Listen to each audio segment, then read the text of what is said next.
Just আমরা দেখতে চাই আমাদের যে এমপ্লয় ক্রিয়েট যে পেজটা আছে ও ঠিকমতো ডাটাবেজে গিয়ে ডাটাটা ফেলতে পারতেছে এত কিছু করার পরেও, তাই না? তার মানে আপনার আপস্ট্রিম কনফিগার করা নাই। তাহলে এইভাবে লেখেন git remote -v, দেখেন কি কি আছে এখানে।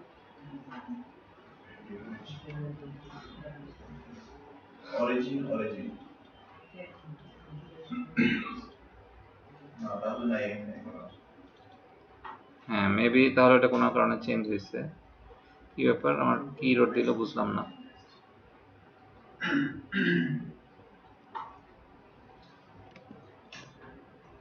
রিবিল্ড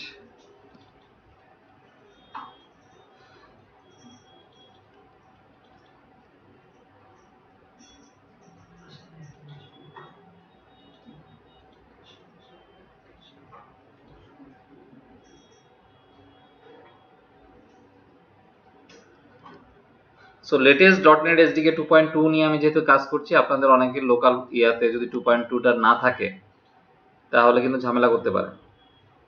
ঝামেলা করলে .NET SDK 2.2টা ইনস্টল করে নিন, লেটেস্ট যেটা।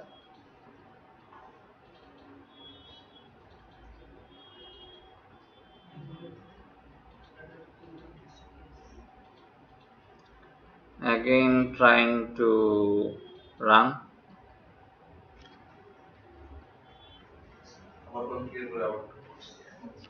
আচ্ছা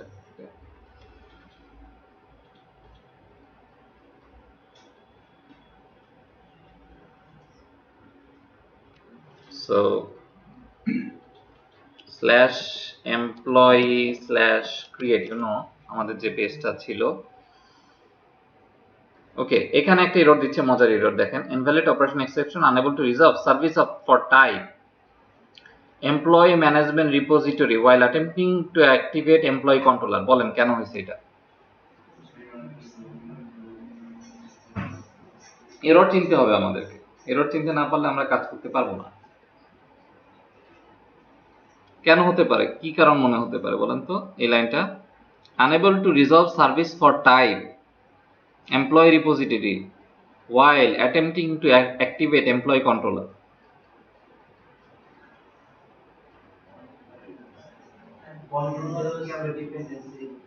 এক্স্যাক্টলি, কন্ট্রোলারে আমরা ডিপেন্ডেন্সি ইনজেকশন করি নাই, আমরা কন্ট্রোলারে ডিপেন্ডেন্সি চিনাই দিছি, কিন্তু আমরা কিন্তু ওইটাকে ইনজেক্ট করি নাই। Am I right? তো আমরা যদি খেয়াল করে দেখি, এখানে employee repository as a injector আমরা ইউজ করছি, কিন্তু এটাকে আমরা কিন্তু কোথাও বলে দেই নাই যে এমপ্লয়ি রিপোজিটরিটা তুমি ইনজেক্ট করো।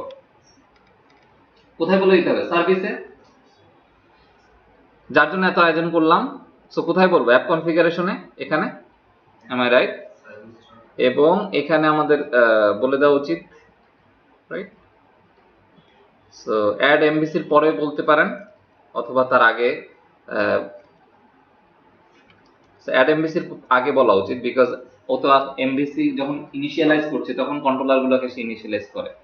সো আমরা অ্যাড এমভিসির আগে বলছি সার্ভিসেস অ্যাড ট্রানজিয়েন্ট বলে একটা জিনিস আছে, অর অ্যাড স্কোপ বলে একটা জিনিস আছে। আমি এটা নিয়ে আপনাদের সাথে ডিপেন্ডেন্সি ইনজেকশন নিয়ে প্রয়োজনে একটা আলাদা কন্টেন্ট আলোচনা করব। বাট অ্যাড ট্রানজিয়েন্টে আসলে আমরা বলে দিব এমপ্লয়ি রিপোজিটরি। মেবি এই প্রজেক্টে আমরা এমপ্লয়ি রিপোজিটরি যে রেফারেন্স আছে সেটাকে অ্যাড করি নাই, রেফারেন্স অ্যাড করে দিলাম।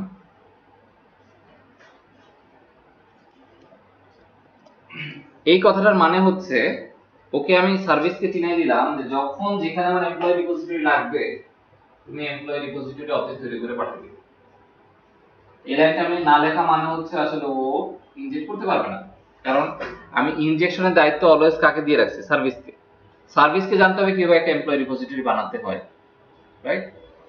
So let's run it.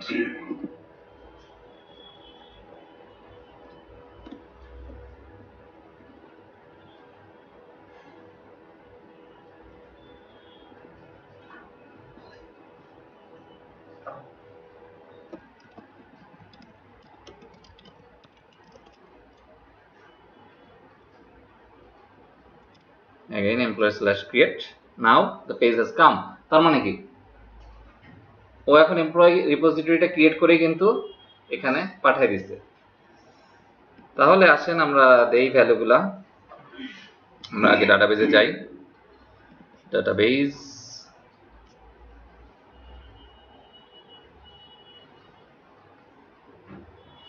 So আপনাদের এখানে একটা ডার্ক এরিয়া থাকতে পারে, সেটা হচ্ছে ডিপেন্ডেন্সি মানে সার্ভিসের যে কনফিগারেশন এরিয়াটা, বাট আপনি মেনে নেন আপাতত যে অ্যাড করে করে আমাকে অ্যাড ট্রানজিয়েন্ট করা মানে আছে, যদি কোনো একটা ক্লাস লাগে কোথাও ইনজেক্ট করে আমি লিখবো অ্যাড ট্রানজিয়েন্ট আপাতত।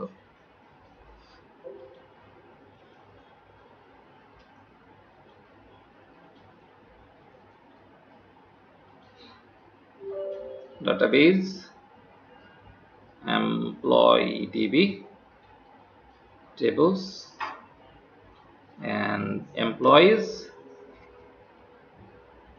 edit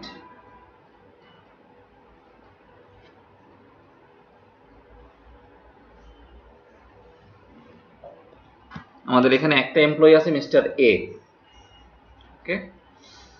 সো আমরা আমাদের এইটা আসলে অ্যাড করছিলাম আমাদের মনে আছে কিনা কনসোল অ্যাপ্লিকেশন থেকে, আর এখন আমরা একটা এমপ্লয়ি অ্যাড করব mister B, registration number 002, salary কিছু একটা দিলাম, মোবাইল নাম্বার কিছু একটা দিলাম, অ্যাড্রেস ঢাকা, এত কিছু সবকিছু যাওয়ার কথা না, বিকজ আমাদের এন্টিটি মডেলে এত কিছু থাকলেও অ্যাকচুয়ালি আমাদের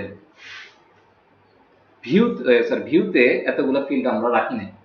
ডিপার্টমেন্ট আসে না, কোন ডিপার্টমেন্ট? ওই যে ডিপার্টমেন্ট দেই নাই তো আমরা,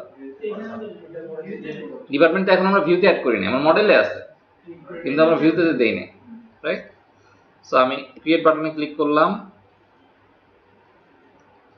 সে যদি বলে থাকে সেভ সাকসেসফুল, তার মানে কি অবশ্যই সেভ হয়েছে। কোথায় সেভ হয়েছে? আমার ডাটাবেজে গিয়ে সেভ হয়েছে। Let's see,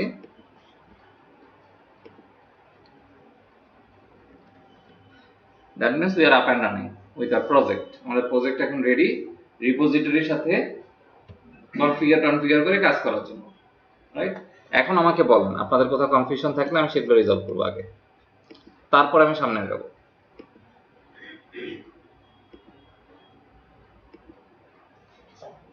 Any confusion, any area? আমরা ভিউটা কি ইয়া দিয়ে বানাইছিলাম, মানে স্ক্যাফোল্ড করে করছি। কোন ভিউ?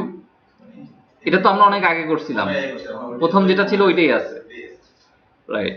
ওইটাই আছে যে ক্রিয়েট ভিউ, রাইট? ওইটাই তো। এই যে সার্ভিস থেকে যে ইনিশিয়েট করতে হবে এটা কোথায় বলে দেওয়া আছে? সার্ভিস থেকে যে ইনিশিয়েট করতে, এটা ডট নেট করে নিয়ম, আছে, কোরের ভিতরে ডিপেন্ডেন্সি ইনজেক্টর দেওয়া আছে, রাইট? সার্ভিস থেকে আপনি ইনিশিয়েট করতে হবে। এছাড়া আপনি চাইলে আপনি ডিপেন্ডেন্সি ইনজেক্টর হিসেবে অন্য কোনো টুল ইউজ করতে পারেন। ডট নেট করে বাই ডিফল্ট নিজস্ব ডিপেন্ডেন্সি ইনজেক্টর প্রোভাইড করা আছে। সো আমার কাছে মনে হয় যেহেতু এটা আমাদের কনফিউশন আছে, আমি নেক্সট কালকে আপনাদের সাথে ভিউ বলতে কি এএসপি ফর এই জিনিসগুলো কি এইটাই তো আপনারা আলোচনা করলে হয়ে যাচ্ছে, যেটা আমি আসলে প্রাইমারিলি আগে আলোচনা করছি। যেহেতু ডিপেন্ডেন্সি ইনজেকশন বা এই জিনিসগুলো নিয়ে আপনার আজকে যেহেতু আমি একদম কনসেপ্টটা আপনাদের ক্লিয়ার করে দিচ্ছি সব দিক থেকে, এই সার্ভিস এবং এই কনসেপ্টটা আমি ক্লিয়ার করে দিই আমাদের বাকি যে আলোচনা আছে।